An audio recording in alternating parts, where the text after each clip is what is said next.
Thank you, thank you, Father Beg, for the privilege of being here today to address this wonderful audience. So grateful to see Korea's commitment to the constructive and creative interaction between theology and science. Thank you so much, Cardinal Yum, for quoting Pope John Paul II. I had the privilege of being in the Vatican when he gave that speech, and we published it many times. I published comments on it from around the world. It's a landmark speech for the 20th century. Very proud to have been part of that. So I'm going to pick up today where my dear colleague, Professor Junti, left off.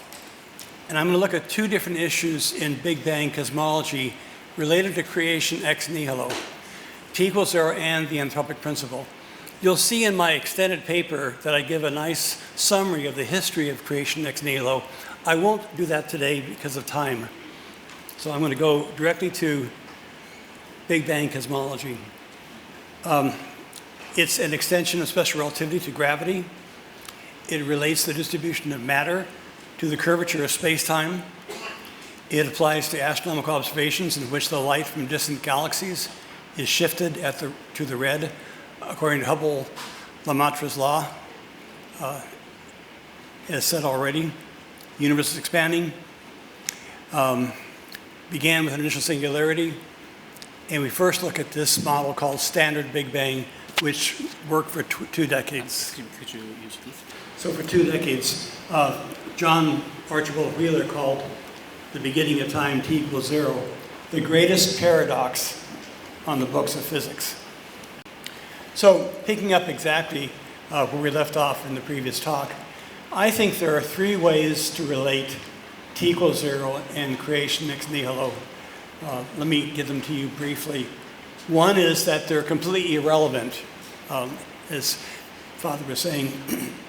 Interestingly, Arthur Peacock, who was one of the founding figures in theology and science and did the Gifford Lectures in 1993, believed that, in fact, in this case, science and theology were completely irrelevant. Creation ex nihilo, CEN, is entirely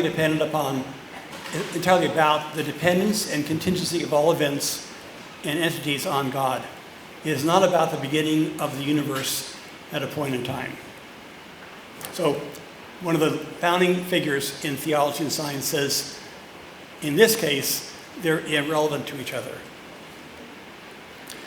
The opposite case, we already heard about as well, that they're directly relevant, almost to the point of proof. Pope Pius XII didn't say proof, but it was pretty clear he meant pretty direct support. So, quote, everything seems to indicate that the universe has in finite times a mighty beginning, leading the unprejudiced scientific mind, notice unprejudiced, to ascend to a creating spirit. That's an eloquent statement. And he restricts it against those scientists who are, quote, prejudiced against the possibility, namely the atheists. So fair enough. Another one, interestingly, is one of those atheists. Fred Hoyle, circa 1940, one of the figureheads in creating Big Bang cosmology, and in fact the man who termed the Big Bang, kind of to mock it, actually thought that it was directly relevant to theology. Now, Fred Hoyle, as you probably know, was an explicit, outspoken atheist, and he took every opportunity to debunk Christianity. So when his own cosmology came along, that he helped create, and is being used by Christians, in particular the Pope, to support faith in Christ, in God, he was outraged. So what he did was, he actually created a separate cosmology called steady state. And to do that, he created a separate theory of gravity.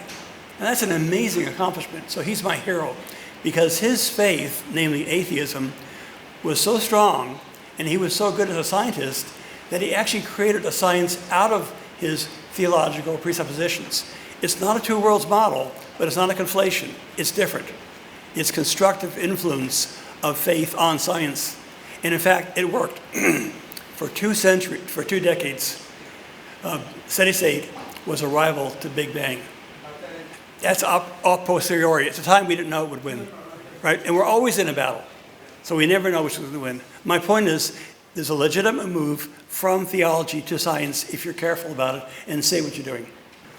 Now, directly relevant, Ted Peters, one of my dear colleagues, many of us know him, extraordinary Lutheran theologian who does evolution, says, for theologians to view CEN in terms of a beginning to space and time is to be consonant with discussions taking place within scientific cosmology. The creation of time is linked to continuous creation, and we're going to hear a great talk on that later about continuous creation, and to the eschatological new creation. Ted, almost uniquely, Pachi Pannenberg and myself and Moltmann will say that creation and eschatology, or new creation, are linked in an overall concept of God's salvific action for the world God made. So that's a nice, directly relevant comment about Big Bang. The viewpoint that most of us take, I think you would fit into it basically, is that of Erna McMullen, one of the outstanding scholars in the field of philosophy of religion at philosophy of science, at Notre Dame for decades. A dear friend, was at our center as a fellow, of course, completely involved in the CTNS Vatican Observatory program. He wrote really a profound comment that I've used for decades now, wrote in 1980. Creation ex nihilo does not support the Big Bang, or vice versa, but what one could readily say, and this goes beyond the two worlds Lemaitre Gould version, what one could say is that if the universe began in time through the act of a creator, if it did, which I believe it did, from the vantage point of ours, it would look something like the Big Bang that cosmologists are now talking about. That's an interesting reversal. If it was created by God, we wouldn't be too surprised to see something like t = 0. And then the punchline. This is to be committed to memory. The Christian must strive to make his or her theology and cosmology consonant. That's Ernan's term. We've all used this since then. We must strive to make our science and theology consonant in the contributions they make to their worldview. But this consonance is a tentative relation constantly under scrutiny in constant slight shift. You never know when t = 0 might be proved wrong, just like Hoyle was proved wrong. And so you have to be in a kind of relation that we all are in these commitments that are compassionate, in which we move and change and try to stick it out, but things may come to a separation. Hung-Jo Lee, one of my best doctoral students ever, who will speak next, and already did his PhD here in Korea, top of his class, I'm very proud of him, says this, there is an era near the beginning of the universe where the standard laws of physics are no longer valid. There is a qualitative difference between the physics of the very early universe and the physics of the universe since then. Lee calls this the, quote, unreachability, isn't that a great word? Unreachability of t = 0. He sees this as resonating with Luther's Christological concept of the hidden God, Deus abscondicus, the God hidden in the suffering of Christ on the cross. And I'll look forward to hearing you explicate that. And then my own view, I take up the idea from McMullen of consonance. I develop it in terms of the philosophical category of contingency. Get this very much from Wolfhard Pannenberg and Karl Rahner. In Big Bang cosmology, the contingent universe has a finite past. In creation theology, the contingent universe is known to be absolutely dependent on God for its existence. Thus, contingency in philosophy bridges between theology, absolute dependence on God, and science, t = 0. And here's a homey little diagram. I like diagrams so I can remember them. Contingency in philosophy bridges theology and science. So it's neither two separate worlds, there's no connection, because here there's a connection through philosophy. Neither is it a unification of the two, a kind of takeover of one world of the other, because they're kept separate. And my homey image, because I'm from the Bay Area in California, is the Golden Gate Bridge, which connects San Francisco and Marin County. And you can go back and forth, but you can go back and forth. They're not two separate worlds. Also, they remain there, they keep their own identities. So you want a bridge between them that allows for their independent integrity and methodologies while learning from each other like any good relationship of consonants. Okay, next is fine-tuning and the so-called Anthropic Principle. This is the other big piece of Big Bang cosmology that we've talked about for decades. These conversations go back to Pope John Paul II's pontifical statement and the series of conferences that George Coyne of the Observatory and CTNS co-sponsored. And one was on the Anthropic Principle. So let's look at it. Starting in the 70s, scientists have focused on the precise values of the fundamental constants of nature. Speed of light, Planck's constant, fine structure constant. Fine-tuning is the claim, it's a shocking discovery, that had the values of these natural constants differed by 1 part per million, it would have been impossible for the life to have evolved in our universe. When I was a physics undergraduate in the 60s, there seemed to be no relation between biology and physics. They just were what they were. Now we're saying that in order for there to be biology, physics has to be a very precise way. Any other way, you never would have gotten life. Okay? You can't reduce life to physics, Bocce, the reductionist, but life requires a certain kind of physics which we have. And so how do you explain that? Well, in 1973, Brandon Carter coined the phrase, the Anthropic Principle, namely, the universe must be such as to admit the creation of observers within it at some stage. Now, there are two generic and opposed responses to the Anthropic Principle. One is to say, great, how do you explain this fine-tuning that says without it you wouldn't have life? God.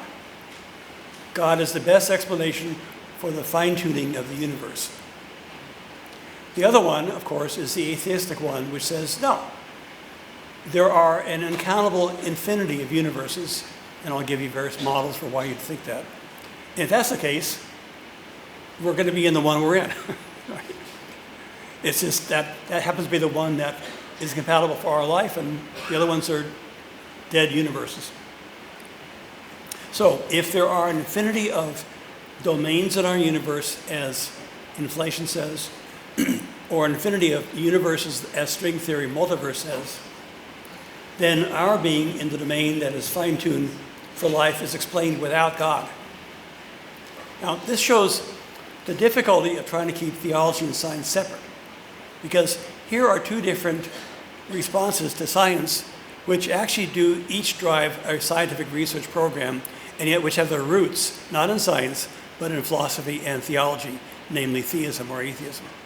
So it shows you can't separate them out. Open up physics and you'll find theological and philosophical elements present in physics and cosmology. So my view actually is a third one. These are design arguments. Think back on Paley, who got defeated by Darwin in 1859. Once again, 120 years later, physics and cosmology, of all places, produces a design argument. And a lot of people cringe at that possibility because the atheists thought, wow, we finally got rid of that God person. And they're back in the picture again. I prefer to see the Anthropic Principle as supporting what I call theistic evolution. Many of us call it that. God creates the fine-tuning universe ex nihilo and continuously creates life within the universe. Now, we're going to hear a great talk, as I said, on continuous creation later. And we're going to hear a really good response to and rejection of ex nihilo tomorrow. So I'm just going to lay that out. You can look for that. I think they're both brilliant. But I'm going to at least support theistic evolution. Life evolves as the product of God acting in and with evolution. Of course, not ever as a secondary cause, but as a source of secondary cause. Life evolves as the product of God acting in and with evolution, such that humanity and all life, maybe ETI, extraterrestrial life, can come into communion and covenant with God. So it's not a design argument. It's an enrichment of a theology of creation rooted in the revelation of God as creator. Okay, briefly, because my time is going short, frontiers of cosmology in science and religion. What I've done so far is the kind of work we did with the Vatican Observatory CTNS project in the 80s and 90s up to around 2005, 6 volumes. But since then, there have been a lot of advances in cosmology, and it's fun to go back and think about these questions again as we're beginning to do. So first, inflationary or hot Big Bang. In Big Bang cosmology, as Father Jyoti said, there are many domains in the universe created by the early and rapid expansion of the universe.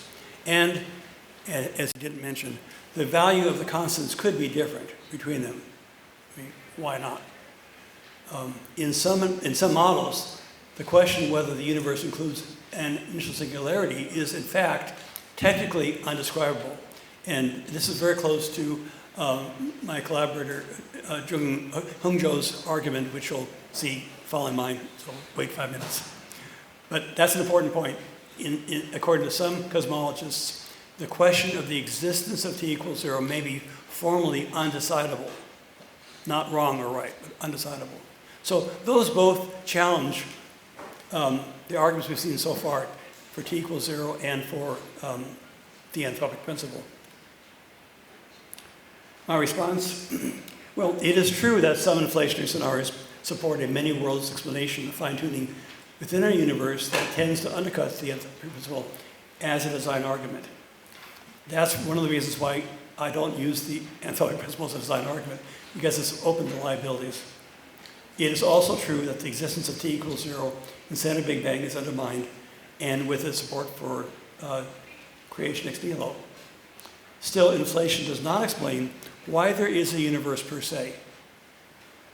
And thus, inflation leaves the fundamental assertion of CEN, which is a response to the contingent fact of existence through a necessary God, intact. This, again, is consistent with what we heard. My additional response to the challenge of t equals 0. In some inflationary models, the present temporal era of our universe arises from the non-temporal era of our extremely early universe, the Hawking era, which was the last thing Jyoti said. So the regular universe arises out of this extremely early Hawking era. And here's the point. Thus, time, as we know it, like the time that's rapidly running out for me, in more ways than one, time emerges in our universe as our you were slow in the uptake, folks. Time emerges as our classical world emerges non-temporally, emerges ontologically, from the prior timeless world. And now I would say, and I wrote this back in 1990, the transition from the Hawking era to the Einstein era marks the non-temporal emergence of time. So time itself is an emergent property of our universe out of a early non-temporal universe. And again, Hongzhou points to this in his recent work. In turn, we can say that God creates time. We can say God creates time, our temporal world, but not just from t equals 0, because in this model there's a problem with that, but from a prior timeless world through this emergence. So God still can be said to create time. Not in time, Augustine wouldn't like that, but as an emergent property from a timeless universe, our early universe. And that's a unique idea. Then, almost on eternal inflation, quantum cosmology, superstring theory, and the multiverse, all in 5 minutes, can you imagine? Our universe arises from a multiverse, an infinite series of prior universes. Andre Linde, remember his beautiful picture that looks like seaweed, endlessly diverging universes. It poses a challenge to t equals 0 because our universe doesn't have a t equals 0 at all. It comes from a prior infinite multiverse. So t equals 0 is gone. Challenge to theodicy. This is a new wrinkle. It's a very hard one. Max Tegmark achieved the cover of Scientific American a decade ago by saying that the multiverse supports atheism because if there are an uncountably infinite number of universes, there has to be a lot of universes that are much, much more saturated by natural and moral evil than ours is. Horrific universes, right? Universes we don't want to think about. And if that's the case, the problem of theodicy how do you justify a good and powerful God in the presence of real evil, is exacerbated perhaps to the breaking point. Now we have a real problem. There's no t equals 0, so much for that whole issue. And there's a multiverse with horrific evil. Okay, that's the challenge we face. I'm going to respond to that challenge in the last minute.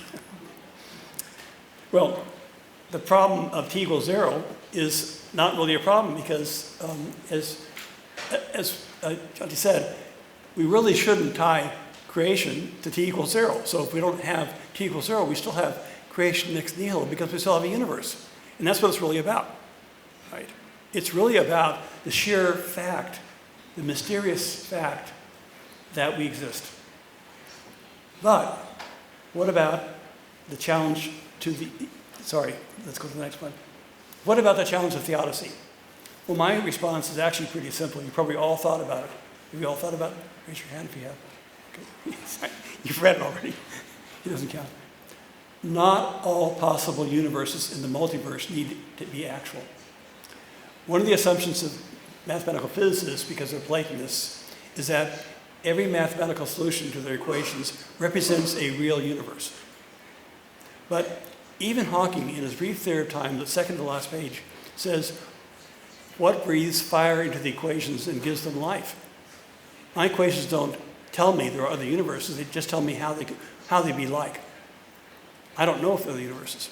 And so in fact, there's no need to assume that the multiverse theory represents an actual infinity of universes. And my response, because I believe God is the source of the creation and existence of whatever is that God only actualizes those universes which suit God's purpose. So even with a multiverse of 10 to the 500 possible universes, there may only be 5, because those are the only 5 ones in which you could have the kind of life we have and the possibility of forgiveness and spiritual transformation in an ecumenical and intercultural world. All that God creates is good. Thank you.